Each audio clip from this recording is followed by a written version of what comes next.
Live TV is meant to capture real life as it happens, but that also means there's no way to hide when something terrible unfolds.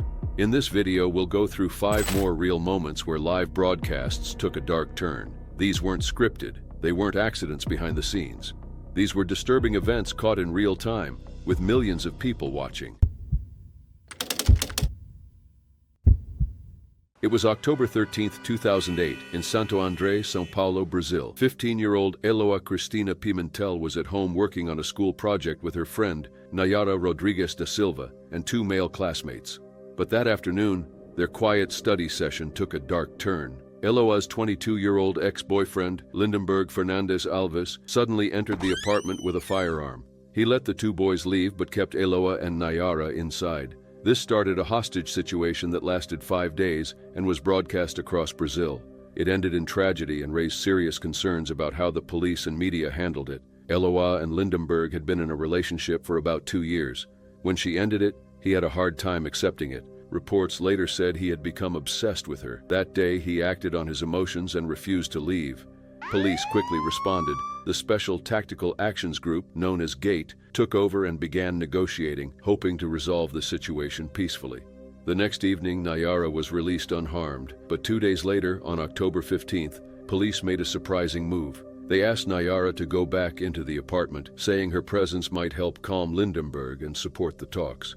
Nayara, only 15 years old, agreed to return, a decision that many later called dangerous and unnecessary. As the situation dragged on, media attention exploded. News outlets gave live updates all day and night. The case became a national obsession. Things went even further when Rita TV.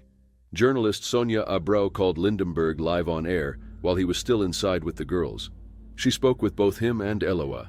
The call was broadcast to the whole country. Legal experts later said the call interfered with the police operation. A civil case was filed against Abreu, accusing her of putting lives at risk. Other news networks, like Read a Record and Read Globo, were also criticized for their non-stop coverage, which some experts said made the situation worse. By October 17th, the standoff had gone on for over 100 hours. Police said they heard gunshots and decided to break in. GATE, along with military police shock troops, forced their way inside. Lindenberg resisted. During the struggle, he used the firearm. Nayara was injured in the face, but managed to leave the apartment alive. Eloa was hit twice, once in the head and once in the lower body. Cameras were rolling as she was carried out unconscious. She was taken to a hospital but didn't survive. On October 18th, doctors declared her brain dead. At 11:30 p.m., she was removed from life support. Her organs were later donated and saved 7 lives. Around 10,000 people attended Eloa's funeral. Nayara survived and went through a long recovery. In 2018, she was awarded 150,000 Brazilian real in damages after the court found the state responsible for what she had gone through. Lindenberg was arrested right after the rescue. Later, leaked videos showed police stepping on his neck and questioning him while he was undressed and bruised. This raised debate about how he was treated in custody. He went to trial in 2012 and was found guilty of 12 charges, including unlawful confinement and illegal firearm possession. He was sentenced to 98 years and 10 months, though the law only allowed a maximum of 30 years at that time. That limit later increased, and in 2013 his sentence was adjusted to 39 years and 3 months. Experts criticized the way the whole operation was handled, from delays in police action to the risky decision of sending Nayara back inside.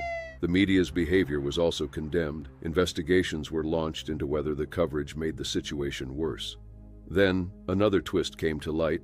Eloa's father, Everaldo Pereira dos Santos, had changed his name and was wanted for serious crimes. He disappeared during the hostage crisis and was found and arrested in 2009. To this day, Eloa's story remains one of Brazil's most disturbing and tragic cases. It was September 27, 2007 in Yangon, Myanmar. For 10 days, crowds had taken to the streets in peaceful protest. Buddhist monks in red robes led the demonstrations, walking calmly and chanting for freedom. What began as protests against rising fuel prices had become something much bigger. People were now calling for democracy. Many were frustrated with poverty, military rule, and the lack of basic rights. But the military government saw these gatherings not as peaceful, but as a direct threat. They issued a clear warning: leave in 10 minutes or face the consequences. The protesters didn't move. In the middle of all this was 50-year-old Kenji Nagai, a Japanese journalist who had arrived just 2 days earlier. He worked for a small outlet called APF News. Kenji had spent years reporting from dangerous places: Afghanistan, Iraq, Palestine. His mission was always the same: go where others wouldn't and show what was really happening. That morning, Kenji stood near the Sule Pagoda in downtown Yangon. The area was full of protesters, some waving flags with the peacock symbol linked to Aung San Suu Kyi's political party. Despite the tense mood, the crowd remained peaceful until military trucks showed up. Soldiers got out holding rifles and shields. Protesters stayed put, some yelling at the troops. Then came the military's response. First tear gas, then gunfire, first into the air, then directly into the crowd. Kenji kept filming. His last recorded words were caught on camera. "The army has just arrived. The army is over there. They are heavily armed." Then the shooting began. Kenji was hit and fell to the ground. Even then, witnesses say he continued to hold up his camera, trying to document what was happening around him. A photo by Reuters photographer Idris Latif captured a haunting scene. Kenji lying on the ground, a soldier standing over him, rifle in hand. His camera was still in his grip. In the next frame, the soldier walked away. Kenji didn't move again. At first, the Myanmar government claimed he had been caught in the crossfire, but video evidence later showed the truth. A soldier had pushed Kenji to the ground and shot him at close range. An autopsy in Japan confirmed this. The bullet had gone through his chest, hit his heart, and exited from his back. Kenji was the only foreigner to lose his life during the protests. At least 9 others also died, and more than 10 were seriously hurt. In the days that followed, the military raided monasteries and arrested over 100 monks. At one location, soldiers drove a vehicle through the gates and used force against those inside. Blood was left behind as proof. In Mandalay, another major religious center was surrounded, trapping hundreds of monks inside. The protests didn't fade. They were shut down by fear. News of Kenji's death shocked people in Japan. The government demanded answers. Prime Minister Yasuo Fukuda called it extremely unfortunate, while the foreign minister pushed Myanmar's UN representatives for accountability. Myanmar later apologized, but no action was taken. Kenji's sister, Noriko Ogawa, spent years asking for his missing camera. Witnesses had said a soldier took it. There was no word until 2023. 16 years later, journalists from the banned Democratic Voice of Burma said they had received Kenji's camera from someone who wanted to set things right. For safety, they shared no other details. The camera was returned to Noriko in Bangkok. Watching the footage gave her peace. She saw her brother calmly reporting just before everything changed. She said, "I think my brother was waiting for this day too. I want to bring it to his grave." That final footage was shown at the Foreign Correspondents Club of Thailand. It captured the protests, the chants, the chaos, and Kenji's final moments. No one has ever been held accountable, but Kenji's work hasn't been forgotten. In 2009, the Burma Media Association created the Kenji Nagai Award to honor journalists in Myanmar. The first person to receive it was Aint Kaing U, a female Burmese reporter. Kenji's final act was showing the truth. 16 years later, his camera finished what he started. It was sometime in 2003 during an episode of Consuelo de Mujer, a Mexican daytime talk show aimed at women. The program typically covered topics like lifestyle, health, and beauty, and occasionally featured live animals for educational segments. On this particular day, 2 animal handlers from a local zoo were invited to introduce a young lion cub. The plan was to talk about how the animal was raised in captivity. The handlers were seated with the lion between them. Nearby, a mother sat holding her young daughter, who was calmly enjoying a lollipop while looking around the studio. Everything seemed fine. Despite being a cub, the lion was already large and powerful. It sat on a leash, appearing relaxed. The handlers and show hosts were calm. The mother and her daughter showed no sign of fear. But then, something unexpected happened. The little girl let out a soft whimper. The high-pitched sound caught the lion's attention. It stood up and stared directly at her. The handlers quickly tried to get it to settle down. It obeyed for a moment. Then the child began to cry louder. Without warning, the lion lunged. It grabbed the girl's legs with its front paws and bit down. The studio filled with screams.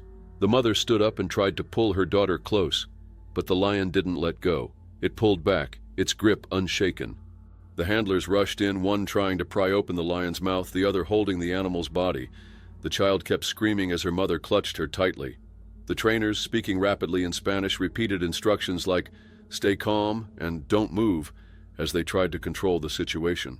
It took several moments before they could separate the animal from the child.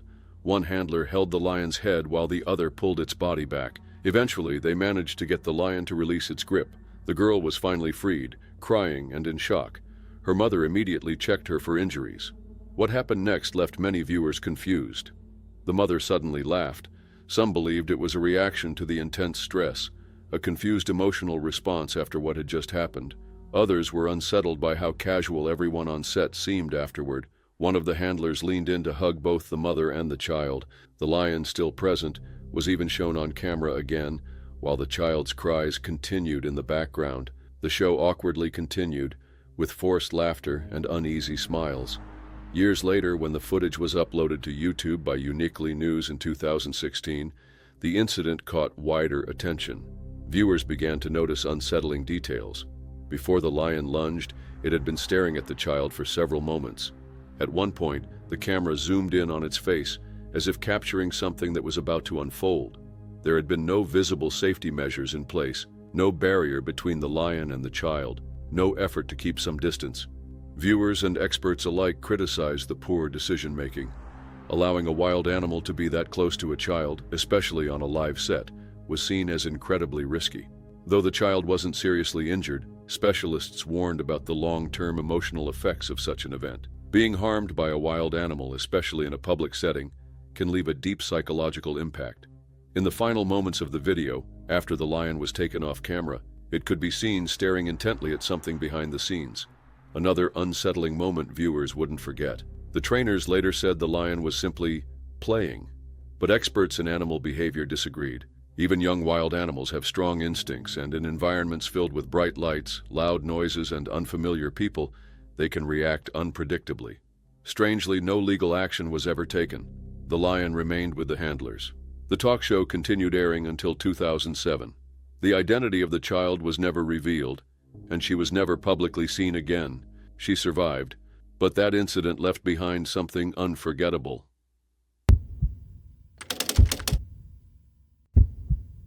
It was 1979 in Clearwater, Florida, when a new Christian-themed kids show called Joy Junction aired on the Christian television network. It featured colorful characters like Sheriff Don, Professor Clodhopper, Whittler Dan, and a ventriloquist named Ron, who performed with his puppet Marty. The show focused on fun and faith, teaching kids about values, kindness, and staying away from bad influences. The show quickly became popular. Parents loved its wholesome message, and kids enjoyed the songs, games, and lessons. Soon, Joy Junction expanded nationally, airing on major Christian networks like Trinity Broadcasting and FamilyNet. It ran for nearly 20 years, from 1979 into the early 2000s, reaching thousands of homes. And then, without warning, it disappeared. No final episode, no announcement, no reruns. It just vanished. Years later, curious fans tried to find clips online. Some had old VHS recordings, but aside from that, there was nothing. No official archive, no digital version, no trace of the show's existence. Eventually, the reason became clear. Among the cast was Ronald William Brown, the ventriloquist who played Ron alongside his puppet, Marty. On the show, the two spoke about resisting temptation and staying on the right path. Brown was also active in his local Largo, Florida church community. He regularly hosted puppet shows, gave kids rides to church in the church van, and even invited them over for pizza before Bible study. To many parents, he seemed kind and trustworthy. But behind that image, something much darker was happening. In 1998, police stopped Brown and found children's underwear in his vehicle. He claimed they were props for his puppets, and authorities let him go. No further action was taken. Years passed without incident, until 2012. That year, investigators were looking into an online network involved in disturbing activities. They came across a man from Kansas named Michael Arnett. When they searched his computer, they found highly inappropriate images involving children, some posed in staged settings. These pictures raised major concerns, but what really stood out were the chat logs. Arnett had been exchanging messages with a man in Florida. That man was Ronald Brown. The two had been talking for months on a hidden forum. Their conversations went beyond possession of inappropriate content. They included detailed and graphic discussions involving children, with Brown referencing a boy he knew personally from church. He spoke of deeply troubling intentions, sharing diagrams and pictures he had secretly taken of the child.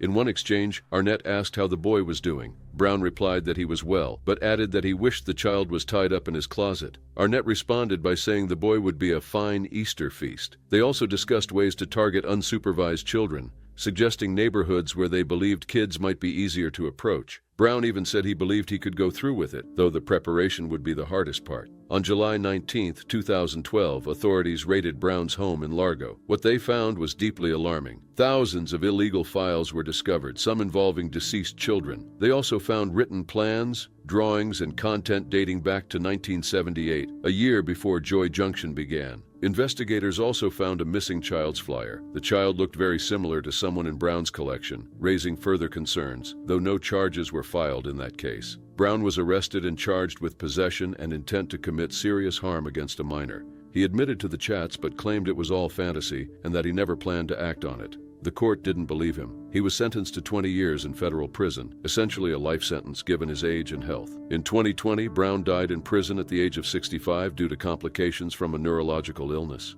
After his arrest, everything connected to Joy Junction went silent.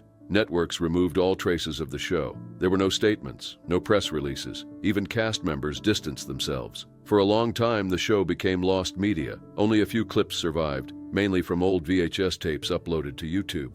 In one, Ron and Marty warn children about bad thoughts and negative influences. Watching it now feels unsettling, knowing who was really behind the puppet.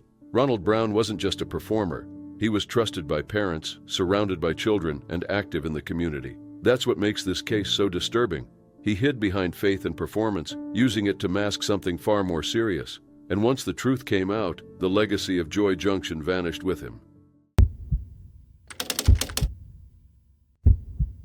It was 1992 in Manchester, England. Bobby Davro, a well-known comedian and TV personality, was filming the final scene of his show Public Enemy No. 1. Bobby was popular for his high-energy performances, and physical fitness was a big part of his life. His father, Bill Nankivell, was once an Olympic runner, and Bobby stayed active through his work. The scene they were filming was meant to be light-hearted. Bobby was locked into a wooden stocks prop, his head and hands sticking through the holes, while his fellow entertainers Keith Chegwin, Lionel Blair, and Jim Bowen threw tomatoes at him. But the prop wasn't secure, and Bobby had to balance himself on a box. The floor beneath him was hard concrete. Suddenly, he lost his balance. With his arms trapped, he couldn't stop himself from falling. He hit the ground face first. Keith Chegwin later said the sound of Bobby's head hitting the concrete was one of the worst he'd ever heard. Thankfully, Bobby managed to turn his head slightly mid-fall, which likely protected him from even worse injuries. Still, he cut his chin open and briefly lost consciousness. He was rushed to the hospital. Doctors were surprised to find that he hadn't broken his nose or lost any teeth. However, he suffered a neck injury from the impact. He was diagnosed with whiplash and told to rest. Although filming had finished, the pain in his neck continued. It spread to other areas of his body. Bobby later visited an osteopath who used physical therapy to ease his symptoms. Recovery took about 6 weeks. He eventually regained movement, but the pain never fully went away. For a while, he couldn't even do basic exercises like sit-ups. Even years later, Bobby still deals with pain in his neck and upper back. Long car rides are difficult, and sometimes he experiences arm pain and headaches caused by nerve pressure. Unfortunately, this wasn't his only injury during a performance.